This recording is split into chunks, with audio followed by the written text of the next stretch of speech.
সেটার অঙ্কটা অনেক বড়। সেটা বহু বছর আগে থেকে এটা কোটি টাকার উপরে গভর্নমেন্ট এটা ট্যাক্স পায়, এখান থেকে টাকা পায়।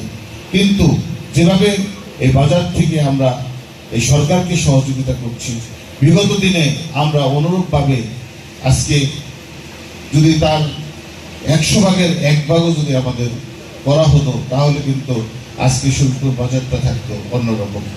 সেটা না হয়ে উল্টো হয়ে গেছে। আমাদের আকাশে মেঘ জমলে বাজারের মধ্যে পানি, বৃষ্টি হইতে হয় না, আগেই অটো নিচ থেকে পানি উঠতে থাকে, জলবদ্ধতা তৈরি হচ্ছে। এখানে আমাদের মতি ভাই বলেছেন যে যদি টাঙ্গাইল থেকে যদি সেই পানি সাপ্লাই দেওয়া না হতো, তাহলে এই 2 বার আমাদের বাজার পুরো বাজার সরকার হয়ে যেত। আমাদের একটা পানির ওভারহেড ট্যাঙ্কের ব্যবস্থা এখানে করা হয়নি। এই বিষয় নিয়ে আমরা অনেক কথা বলেছি, কিন্তু সবচেয়ে বড় বিষয় হলো আমাদের সকলের প্রাণপ্রিয় নেতা, আমাদের গাজীপুর 1 আসনের মাননীয় সংসদ সদস্য, যিনি আপনাদের সাথে আপনাদের ভোটে নির্বাচিত হয়ে বিগত 20 বছর 17 দিন টানা আপনাদের সেবায় নিয়োজিত ছিল। কিন্তু দুঃখের বিষয় হলো যে ওনার কিন্তু ইচ্ছা অনেক ছিল, উনি অনেক উন্নয়নও করেছেন, কিন্তু তার স্বপ্নও কিন্তু আরো অনেক ছিল।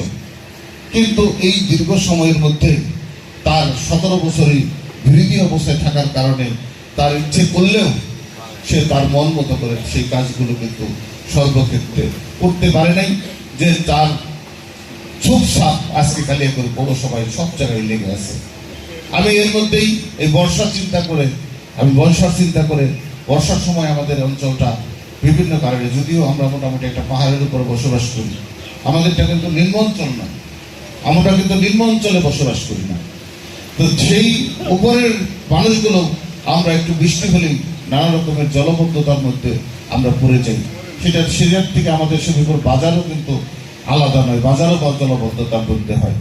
তো সেগুলোকে আমরা মাথায় রেখে আগের থেকেই, আর যেহেতু আপাতত গত 2 বছর যাবত আপনাদের ভোটে নির্বাচিত প্রতিনিধি না থাকার কারণে এই সমস্যাটা আরো প্রকট আকার ধারণ করেছে, যে জন্য নানা রকমের সমস্যা তৈরি হয়েছে।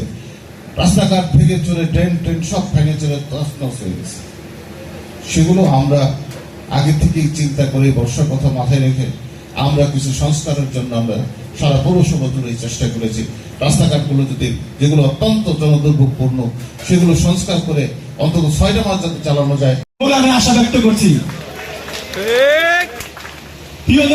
ছিল আমাদের আজকের যে প্রধান অতিথি, তিনি আমাদেরকে আশ্বস্ত করে তৈরি করবে। আমি আশা করব আমাদের নেতার মাধ্যমে সকলে মিলে শুধু নিজে ভোট দিলে হবে না,